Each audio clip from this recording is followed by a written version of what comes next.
Sabe como eu faço com a minha carteira? Depois você pode explicar como que você organiza a carteira aqui da Genial ou falar da sua também, se Aham. você tiver esse pedaço.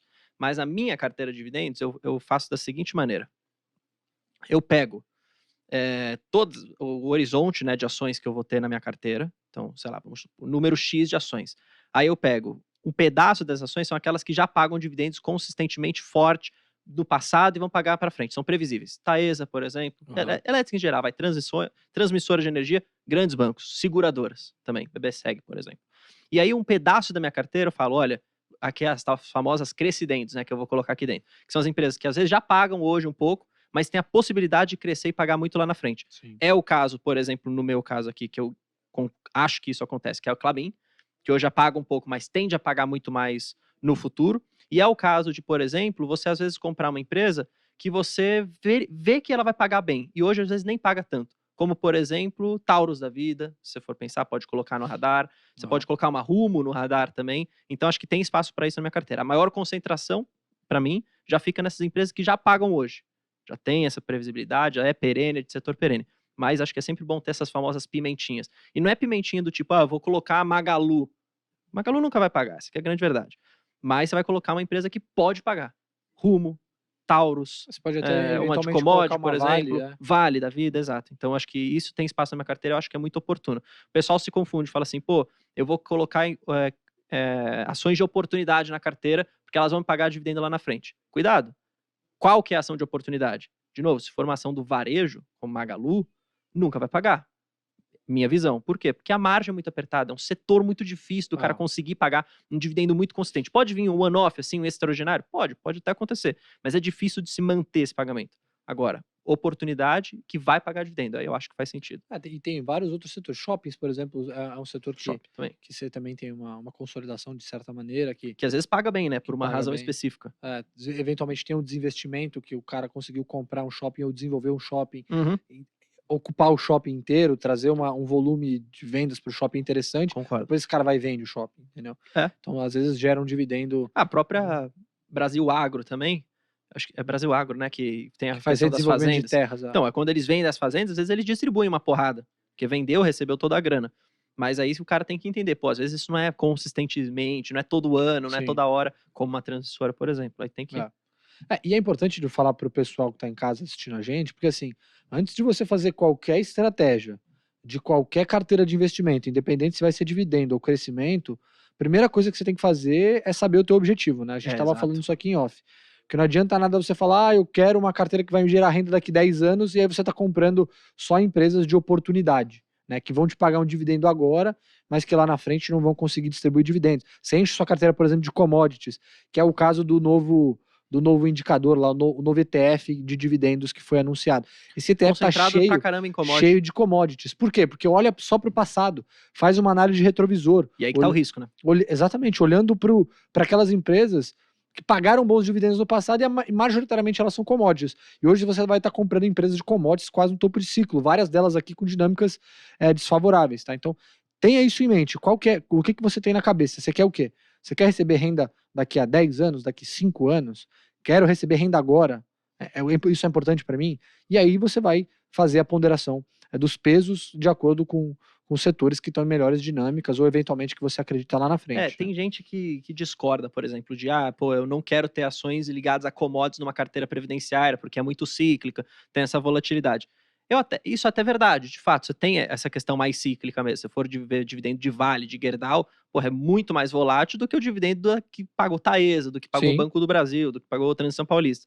Mas é interessante, na minha visão, você se posicionar em empresa de commodities por uma carteira de dividendo, porque as boas geradoras de caixa de commodity, as grandes empresas mesmo, as de commodities fortes mesmo, Vale, porra, Gerdau, você pega siderurgia, você pega até Klabin, Klabin, papel e celulose, Suzano também. Suzano também, cara, elas geram muito caixa. Então, no momento do ciclo de alta, se não tiver para onde colocar esse dinheiro, se ela não tiver num período de investimento, porra, invariavelmente ela distribui.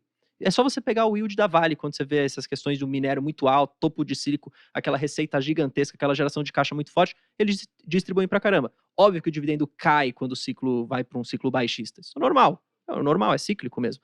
Só que o pessoal tem que entender isso antes de colocar na carteira. Por isso que quando eu coloco ações de commodities na carteira, por exemplo, Vale ou por exemplo Gerdau que eu tenho, é uma posição muito menor do que eu tenho, por exemplo, em Transa Paulista.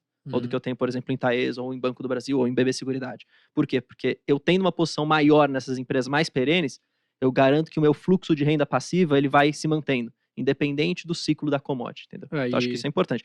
Mas você tem a sua estratégia definida. Tenho a minha definida. E por isso, uma das razões que eu não gostei do ETF de dividendo. Eu não gostei do ETF de dividendo porque, é tributado o dividendo. ETF, primeiro aí. Então já não faz sentido na minha visão. 2, porque tem muita commodity. E aí o cara tá fazendo o oposto.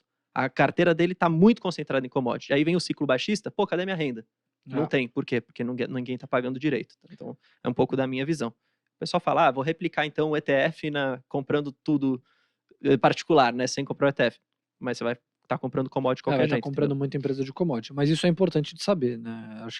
Acho que assim, o investidor tem que saber o que ele está comprando, independente de se é um ETF ou se é ação, entender a dinâmica de funcionamento de cada uma das empresas, de cada um dos negócios. Daqui a pouco a gente vai falar disso.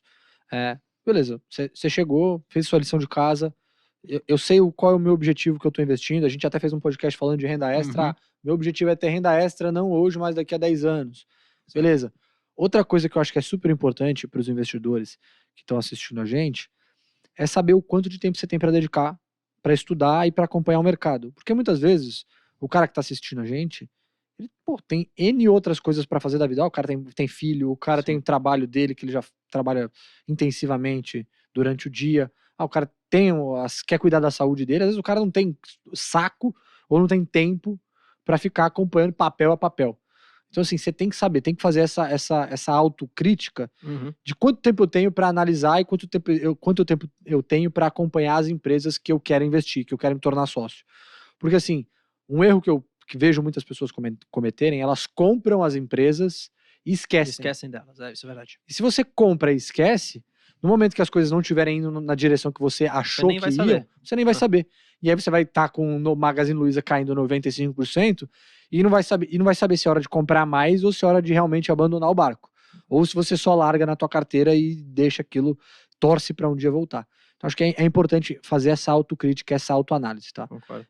E aí, por último, que eu acho que é o não menos importante, você deveria também entender um pouco do momento que cada uma dessas empresas tá e como elas se beneficiam desses momentos de ciclos, né? Por que isso é importante? Justamente porque você cai nesse caso de commodities. Então você pega um momento macroeconômico onde o mundo inteiro está subindo juros, aparentemente ou mantendo juros elevados, economias estão desacelerando, você vai fazer o quê? Você vai se encher de commodity? Não é a hora, ou tudo indica de que não seja a hora. Mas você também tem que olhar para casos pontuais. Por exemplo, petróleo.